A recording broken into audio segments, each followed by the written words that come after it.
When you're playing basketball, how often do you really find yourself wide open for a layup? Second. Oh, he missed it at the horn. I took a sample of 100 layups taken in 1v1 games. Ooh, that's kind of small. And out of all of these layups, I considered only 15 of them to be quote-unquote open. And I mean, I was being pretty generous with what I labeled open too.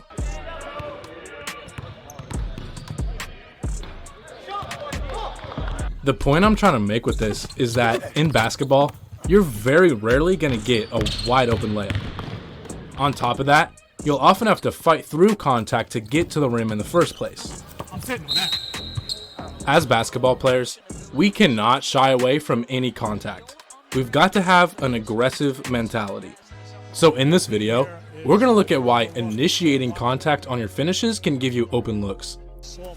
And also some tips for dealing with contact on your drive. So stick around and let's break it down.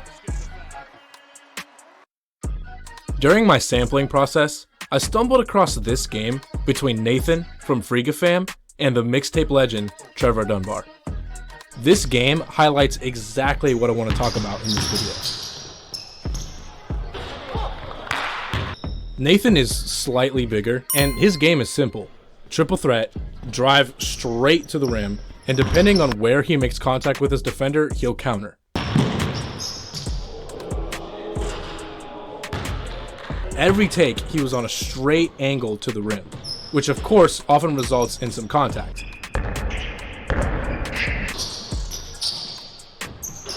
And he took a lot of bump step backs, which is one of the moves we'll talk about in this video. Instead of coming right off the hip of his defender, Trevor was more trying to get around his defender with his speed, but this results in a more rounded angle and therefore a tougher finish.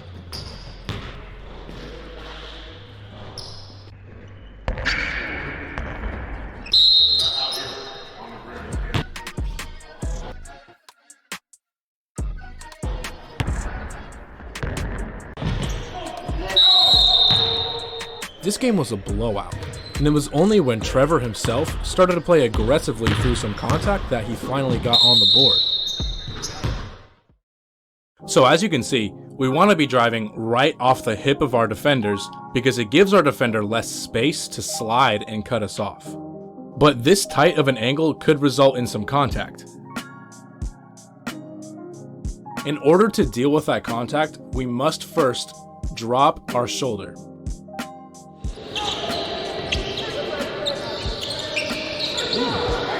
That shoulder drop allows us to be strong when we bump our defender. And it'll help you keep your body in between the defender and the ball, which is ideal to keep the ball protected.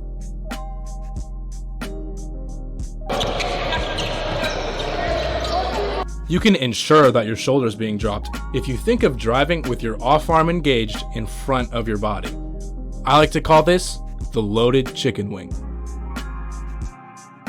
I know it sounds like some sort of seasonal promotion at KFC, but the loaded chicken wing is actually the ideal way to use your off arm when you're engaged with your defender.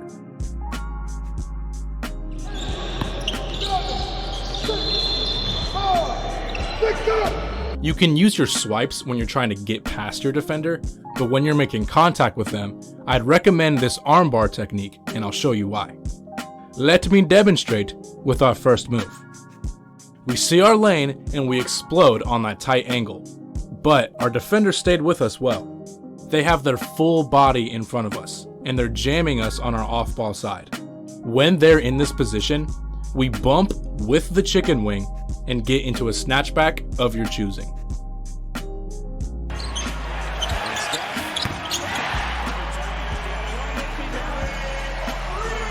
The push punch is probably the easiest one.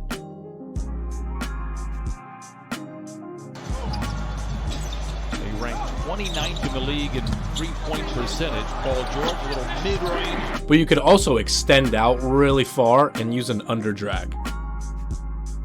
Mitchell with the dribble, down went Killian, and down went the shot.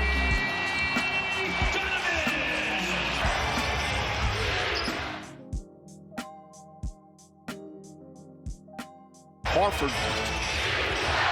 Brown picked up by Tucker. Tucker stops, pulls up, jump shot, got it! Oh!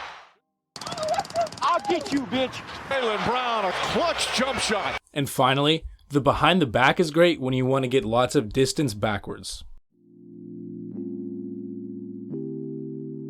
Early, so you don't have a lot of time to make up for it. See Paul George was beautiful. If you guys saw my snatchback short, you'll know that snatchbacks are especially effective when your defender's hips are completely turned to the sideline.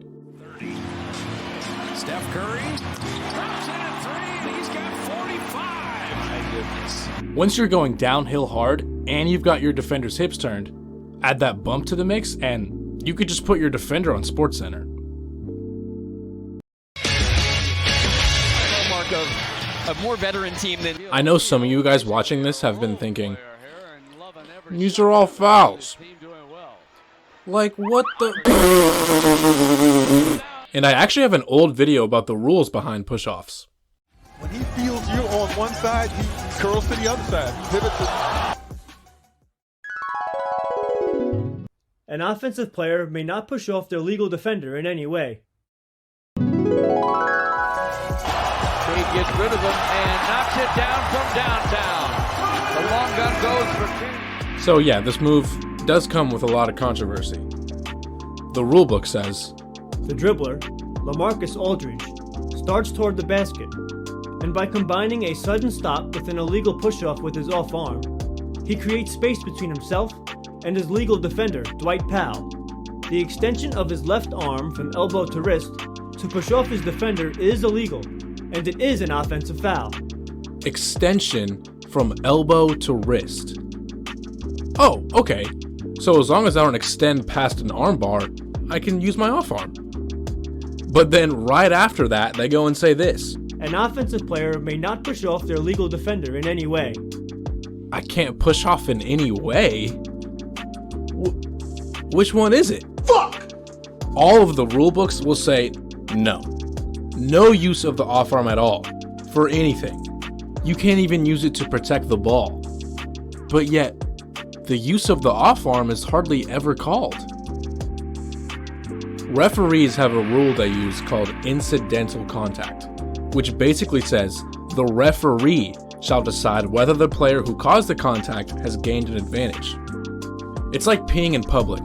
If it's obvious, you'll get in trouble for it. Harden, his second. Oh, come on, man. Okay, second one a little bit, but rarely is that called. You don't have to extend your arm. A lot of the time, players will put their arm on their defender, but will more use their body for the bump. I don't feel right.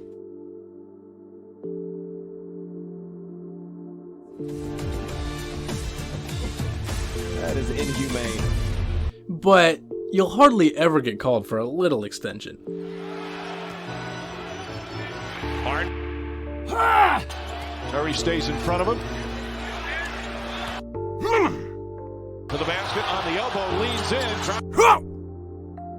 Harden the rebound and put back. I think the only time you'll get called for it is if the bump is mostly coming from your arm. Think about starting the bump with a body blow, and then a little extension of the arm is going to feel natural. here. Down to 7 on the shot clock. Trey. To Duke, gets a little space on McGowan, but missed the... Oh, he got it to go. Looked like that was going to kick out. Let me know what you guys think in the comments, but let's get back into it. Let's say our defender has their full body in front of us, same position as the snatchback. In the snatchback though, we're more going straight down, straight to the rim. With this next move, we're not going straight to the rim, we're more going to the side. We don't have our defender's momentum going down anymore, but we do have it going to the side. So here, we give him a nudge in that direction and wrap it behind the back.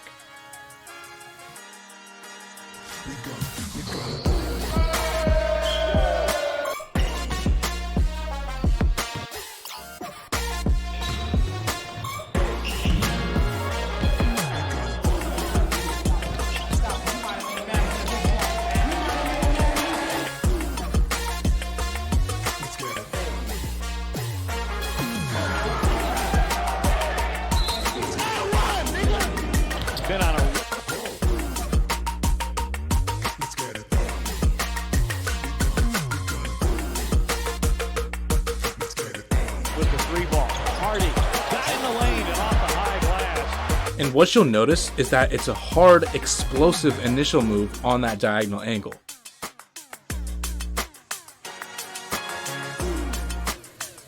Is 5th in the NBA is George, count it, and the foul.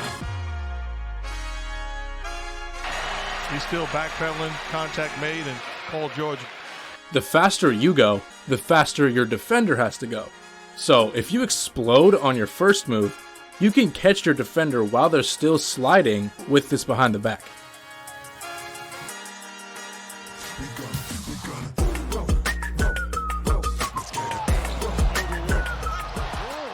I talked about that idea in another video.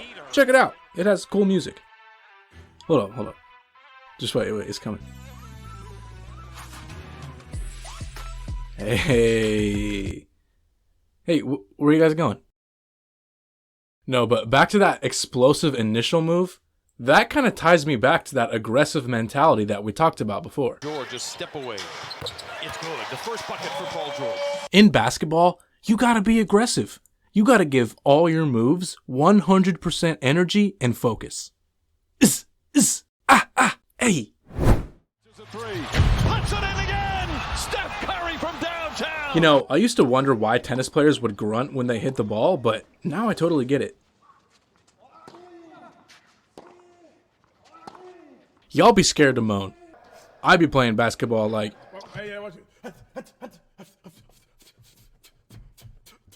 I'm gonna be moving like he's a cartoon character, bro. See?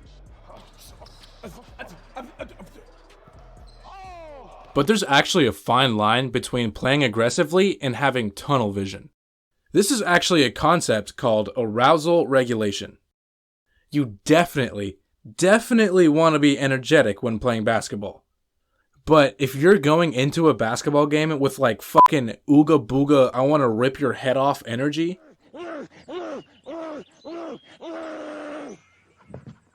you're probably not going to have that composure to make all the subtle reads in a game. I've found the best players are calm, collected, and focused in their minds, yet very energetic and aggressive in their movements. If this was no energy at all, this was your normal everyday energized level, and this was as hyped as possible, I recommend trying to land somewhere in here. Okay, we're making good time here. The last move I want to talk about before getting into layups is the bump step back. Yeah, it's deadly. No, I'm just kidding. Actually, I have no idea what happened here. Let's say you're getting clamped on your drive, and your shoulder is going into the middle of your defender's torso. This is of course different from the snatch, where your defender has both their shoulders, their full body, in front of you. When they're fully in front of you in that snatch position, you have all of their body to make contact with and send them down. Say, get out the way, or one of their best players that says, get it out the way. Oh, what a move. Williams. When you're getting into the middle of your defender's chest, you don't have that leverage on your defender. What you do have, though, is the ability to separate with a little nudge, step back away from the defender's chest, and hit the shot.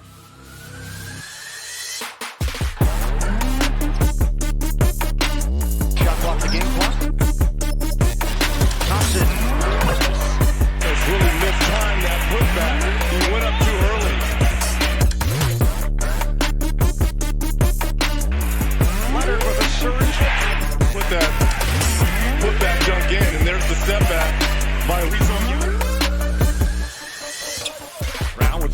Yeah, man, come up and say, oh, fuck! Buckle around here. Brown trying to go with contact. Every player's got their go-to moves, and one of Steph Curry's is exploding into his defender's top foot side with it between the legs. Then he gets all that contact into his defender and steps back.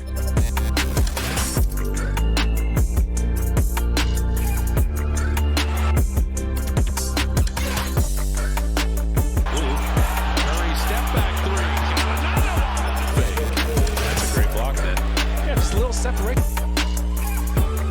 Steph is getting into the defender's body. He's going away from him. He's been pumping iron, dishing out punishment. He's getting the separation easier now. Again. Steph on Ja Morant. Steph's got 29. John Morant's got 25. There's the closer. If you give a good enough bump and step back quick enough, you'll know if your shot will be open. If you bump on a step back, by the time you're rising up for a shot, your defender is still stunned. So they're not able to get any closer to contest, and they're forced to jump from the spot you bump them to. Look at how Harden holds his defender back. He uses really quick footwork on his sidestep, and because he uses that, frankly, legally questionable fend-off with his arm, Holiday just can't get there to contest. Sheds that defender. Harden with a 15-footer, got it to fall. And of course, there definitely are those people who are hella strong and will hit you with a nasty bump. But most people, especially if you just play pickup, they don't appreciate getting hit with a stiff arm. With this move especially, you don't have to bump hard though. Of course, it does help, but if you just separate with a little bump, but you fade back on your jump shot, that makes this almost unstoppable. And if your defender does close out to your shot, a lot of the time, you can pump fake and step through. He's like, yeah, I'm turning about his, well, whatever. Finally, I want to close this section out by saying, in this position, you don't always have to step back. Harden pulling his way to the bucket. It's a different matchup. If that's Dortz, that physical contest is a lot tougher.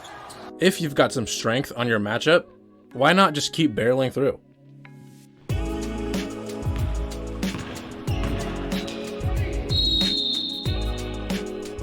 So cold. And you said it. Look at Bullock. Stays in front. Everything he can to the very end. Little slip. Your step backs, snatches, and changes of direction are great when you're above the free throw line. Once you start getting into the paint, now we can get into our finishing package. Here comes LBJ! Look out!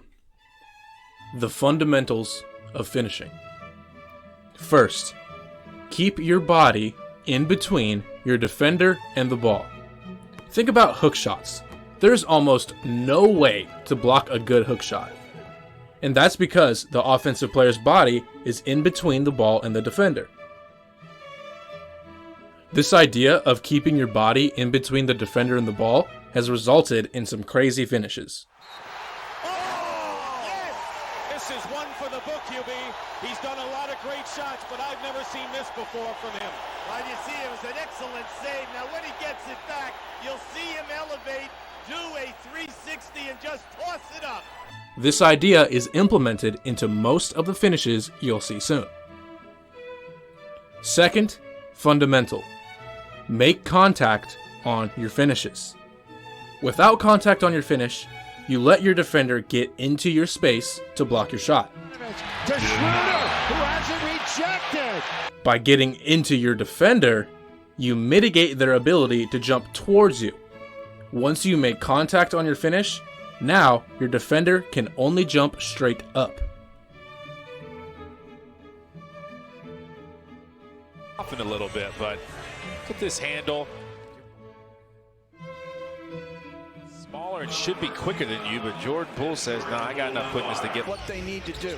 You have to be able to handle your frustrations against great teams like Boston. How about Brown goes right at Embiid and gets the bounce. And on the way back, says he's too small. Let's get into some go-to finishing moves. Starting when your defender is completely beat. Struggled. Bucks. Oh!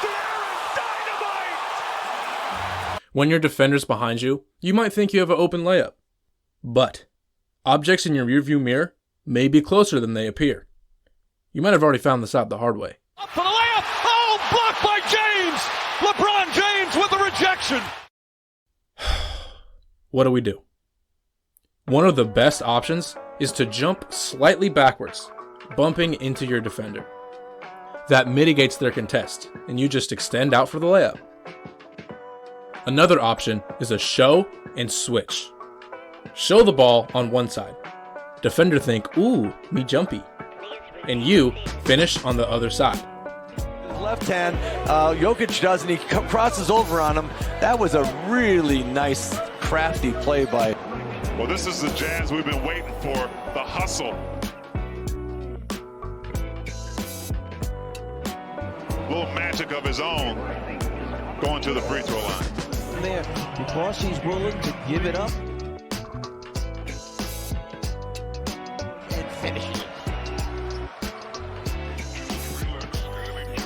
The last move I want to talk about in this section is sneaking the ball in with your inside hand. This extension out is of course very fast. It really doesn't matter, only their health. But it can also help us protect the ball with our body if we turn our back to our defender.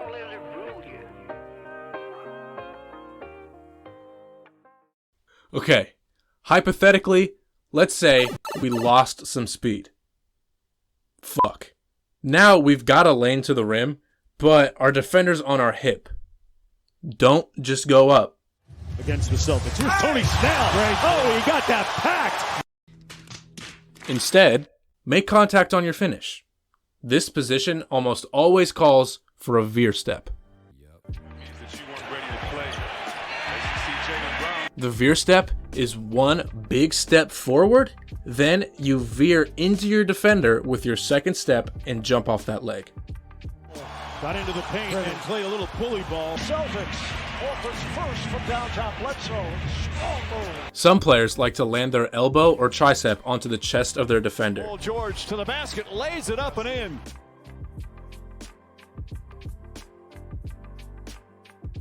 But if your defender's got quick hands, he's gonna rip that. So instead, we can keep the ball somewhere above your outside shoulder and only bump the defender with your body. When you finish on your veer/bump, you've got to be able to extend the ball outside your frame on your finish.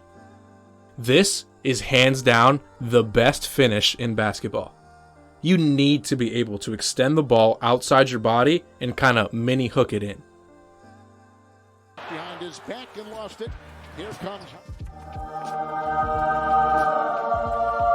Town. Oh my. Our next position is the step back position.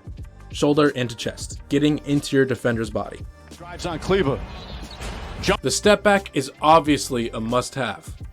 But once we get to the paint, here you might opt for a standard bump, land on 2 feet, and go up for the layup with your body in between the defender and the ball.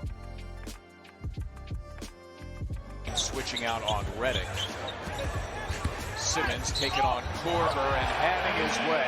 He's good at getting officials to make that call. OG, a strong take. Or bump, land a bit further back, and hit a little floater. One-on-one with McCollum playing with 5 fouls, and Doncic puts it. The final position of the video is when both your defender's shoulders are in front. Snatch position. It's way too much of a height advantage, strength advantage. Bumping here often results in your defender going down.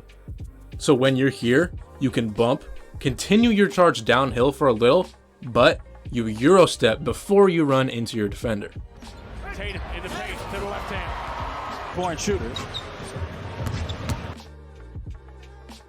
So far, gosh, rush. Cullum and Whiteside. Shot clock to 10. Cullum cups the ball, floats it up. Giving them something to choose. Simons, the crossover 1-2 to the cup. Hold on, let me just double check. Yeah, that seems to be it for this one. These moves are meant to be used against your primary defender. You'll often beat that defender and you'll have to worry about rotating shot blockers. So I'll have to make a different video about that one. So be on the lookout. But that's it, y'all. Get off the internet.